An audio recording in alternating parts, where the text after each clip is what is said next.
वो नौकर जो मैंने अपनी दोस्त की तजवीज़ पर रखा था, पहले दिन ही मुझे हैरान कर गया क्योंकि मैंने कभी सोचा भी नहीं था कि कोई आदमी मेरे जिस्म की थकन उतार सकता है और मेरे दर्द दूर कर सकता है। और जब मैंने इसे मसाज करने को कहा तो वो आधी मुस्कुराहट के साथ बोला, मालिकन, ये काम बगैर बोनस के नहीं होगा। मैं हंसकर इसकी बात मान गई। और जब उसने मेरे कंधों पर हाथ रखा और मेरी सारी थकन उतार दी तो मुझे लगा शायद ये जादू है। वो बंदा पहले एक पार्लर में यही काम करता था जहां मैं अक्सर अपनी दोस्त नायाब के पास जाती थी। पार्टियों के बाद मेरी थकन इतनी बढ़ जाती थी कि मुझे किसी मदद की ज़रूरत होती थी और यूं नायाब और मैं आहिस्ता आहिस्ता दोस्त बन गए। एक दिन उसने मुझसे पूछा, क्या बात है माया?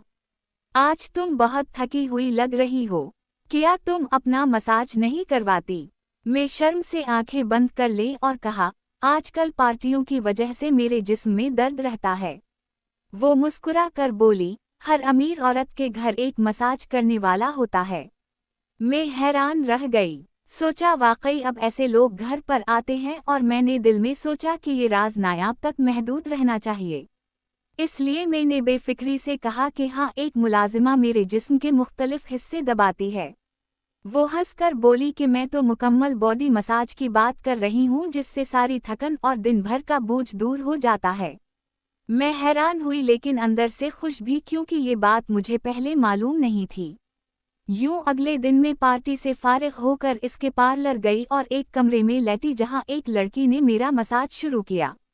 पहले शर्म आई मगर फिर आदत सी हो गई और अब मैं हर पार्टी के बाद सीधे पार्लर जाती और मुकम्मल आराम पाती। लेकिन भीड़ इतनी ज़्यादा होती थी कि मुझे वहां जाने का हौसला नहीं होता था, हत्ता कि मैं अपनी गाड़ी भी नहीं निकालती थी। जब मेरे शौहर ने ये बात सुनी तो हंसकर कहा, एक वक्त था जब तुम रिक्शा पर चलती थी और अब पैसे हैं तो घर पर ही मसाज करवाओ। मैं खुश हो गई क्योंकि अब मुझे पैसों की कमी नहीं थी और नायाब हमेशा मेरी मदद को तैयार रहती थी। इसका काम आसान था और पैसे मेरे लिए मसला नहीं थे। यही वजह थी कि नायाब मेरी खास दोस्त बन गई और एक दिन उसने कहा कि मेरे पास ऐसे मर्द भी हैं जो तुम्हारी बिजली उतार दें। मैं हैरान हुई लेकिन शर्मिंदगी की वजह से कुछ नहीं कहा। फिर एक दिन ज़ैनब के घर गई तो वहाँ एक नौजवान नौकर बैठा था। ज़ैनब ने कहा, ये बहुत ख़ास नौकर है और इसके हाथ में जादू है कि वो न सिर्फ मसाज करता है बल्कि काम भी बड़े शानदार तरीके से करता है।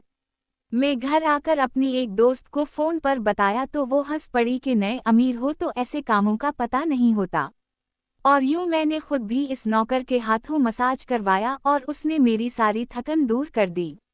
फिर मेरे शौहर का कारोबार बढ़ा और वो अक्सर मुल्क से बाहर जाने लगे। मैं घर आकर थकी हुई होती और दिल चाहता कि कोई मेरा मसाज करे। एक दिन नायाब ने फ़ोन पर कहा कि उसका एक नौकर फारिग था। मैंने फ़ौरन उसे अपने कमरे में बुलाया और वो मेरा मसाज करने लगा। मेरी आंखें बंद हो गईं। अचानक उसने कहा कि तुम्हारे पास जो भी पैसे और जेवरात हैं, मुझे दे दो वरना गोली मार दूंगा। मैं घबरा गई और सोचने लगी कि ये बंदा क्या कर रहा है। मैंने इसे डांट कर कहा कि तुम मेरे नौकर हो और ये क्या बात हुई। लेकिन उसने चाकू निकालकर मेरी अलमारी खोलने को कहा और मैं रोने लगी। आखिरकार उसने मेरे सारे जेवरात और पैसे लिए और भाग गया। मैं अपने शौहर के सामने शर्मिंदा और खौफजदा थी, मगर याद आया कि ये सब नायाब की तजवीज़ से हुआ था। मैंने फ़ौरन उसे कॉल करके वाक़या बताया तो वो बोली कि मैंने उसे निकाल दिया था मगर तुम्हें बताना भूल गई थी। मैंने गुस्से में कॉल बंद कर दी और सोचने लगी कि अब क्या करूं। ये नुकसान बहुत बड़ा था। मैंने अपने शौहर को सच बताने का फ़ैसला किया और मैसेज भेजा। वो फ़ौरन कॉल करके पूछने लगे कि ये नौकर नायाब का था, है ना? मैंने इतराफ़ किया और इन्होंने कहा कि तुम्हें पहले भी मना किया था कि अजनबियों पर भरोसा ना करो। मैंने इस पार्लर वाली का नंबर दे दिया ताकि वो बात कर सकें।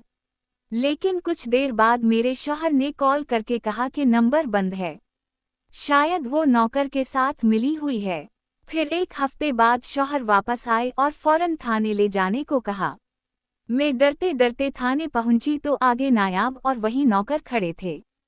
पुलिस अफसर ने बताया कि नायाब एक गैंग का हिस्सा थी और नौकर इसकी टीम का रुकन था जो मसाज के बहाने घरों में चोरी करते थे। लेकिन खुशकिस्मती से शौहर की वजह से वो पकड़े गए और मुझे मेरा ज़र और पैसा वापस मिल गया। और यूं 1 महीने की थकन, खौफ और सस्पेंस के बाद मैंने सीखा कि दौलत और एतमाद की दुनिया में हर कदम एहतियात तलब है और किसी पर अंधा भरोसा कभी नहीं करना चाहिए, चाहे वो शख्स पहले कितना ही करीबी क्यों ना हो। दोस्तों, अगर कहानी पसंद आई हो तो वीडियो को लाइक करें और चैनल को सब्सक्राइब करना मत भूलें। शुक्रिया।